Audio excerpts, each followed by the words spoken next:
This is the year we're saving money. Okay, this is the year we're trying to save money. Coming from someone who genuinely needs to start saving, here are 5 things that I have observed people do that works, and I think would also work for you. First thing is avoiding trendy travels. For example, everyone is coming to Dubai for summer or traveling to Europe for summer. You want to be careful not to fall into that trap of wanting to travel during the peak season of travel. Like traveling has its peak season, which is summer, and of course, December period also. So you want to be careful not to travel to those places that attract a lot of tourists during their peak season. Those countries would be the European countries and of course UAE. Because the truth of the matter is, the amount of money to cost you to travel for summer to those places, it's triple the actual amount it will cost you if you want to go to the same places during the non-peak season. So be careful not to fall into the trap of trendy travels. Traveling is good, however, you want to be very cautious. We all get caught in that web of wanting to do things in group, and because everyone else is doing it, I want to do it. But just be mindful of how you go about it. The second thing, and I'm learning this one the hard way, and I'm learning it fast, avoid fast fashion.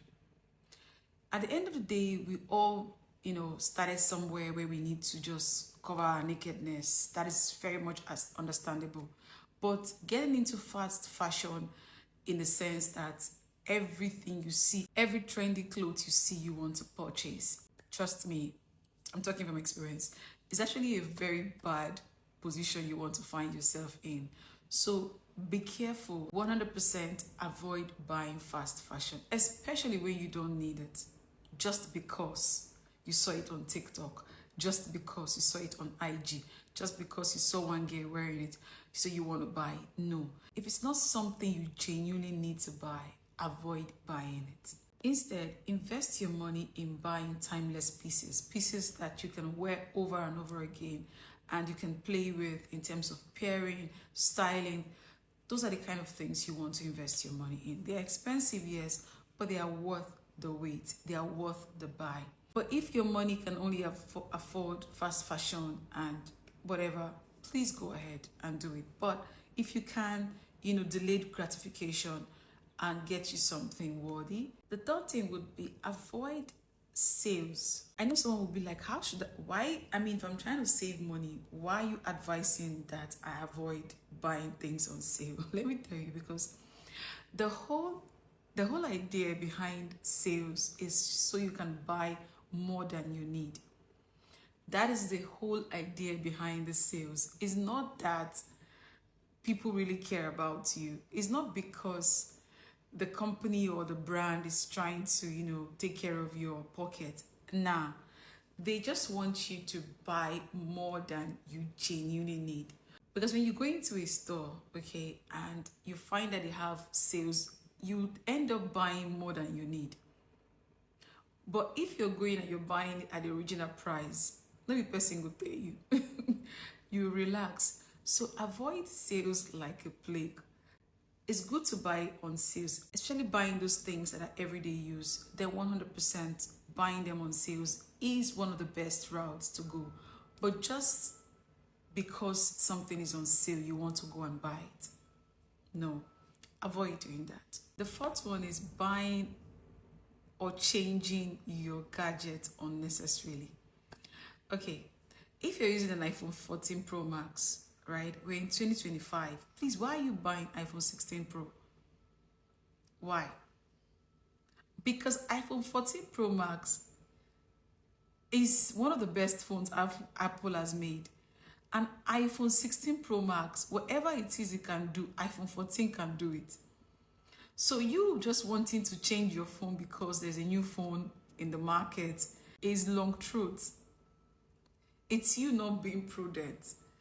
Is this company putting their hands in your pocket and literally taking your money? Definitely avoid change. Like, you don't need to change your gadget every year. If it's not broken, don't fix it. If there's nothing wrong with your gadget, why are you changing it? Why? Because you want to show off, because you want the other person to know that you have a new phone or you're using the latest phone. Like, who cares? Who cares? Well, you can use that money to invest in something much better. So avoid buying new gadgets just for the sake of it. I mean, if you have money to throw around, why not? You can always dash me on here. But other than that, definitely I would say avoid buying gadgets unnecessarily. If it's not needed, it's not needed. If you want to do an upgrade, like you have an iPhone 12 and you want to upgrade to an iPhone 16 Pro Max, then that is an actual upgrade.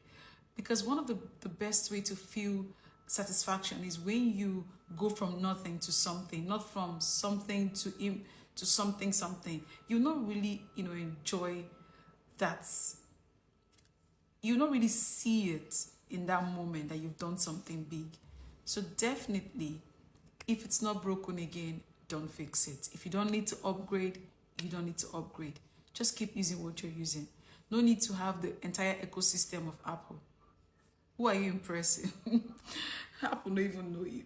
And the fifth but not the last thing, it seems small, but trust me, when you gather it and accumulate it, you will discover that it is actually not small. I've said it on one of my TikTok videos. Stop paying for plastic bags when you go to the grocery. So if you live in UAE, if you live in Dubai, Viva has this thing where whenever you spend 100 dirhams and above, they give you a reusable bag that is very big and can carry a lot of groceries. I think in our house we have those bags, like 4 or 5 of them. And me personally, I try to use them as often as I can. And not because of anything, I'm also not contributing to global warming, and I'm also saving money. We get charged for plastic bag, and each time you go to the grocery, you pay 50 fils for one plastic bag. 50 fils times 30, that's ammo. Do the math. So imagine spending that kind of money for a year. You'll see how much you've spent on just plastic bag. You can use your reusable bags and save that money. I know, again, like I said, it's nothing, but when you look at it, it is actually something, because every money counts. Imagine you have ₦1 million, okay, for those of us who are Nigerians, and then you give someone 1,000 naira. How much is that? That is already 999,000. So you still need that 1,000 to make it 1 million. That is to say, every penny matters. Let me know what you think about this. Does it resonate with you? And if you have other things you've done that has helped you to save money, please do share in the comment section. Until next time, my name is Princess.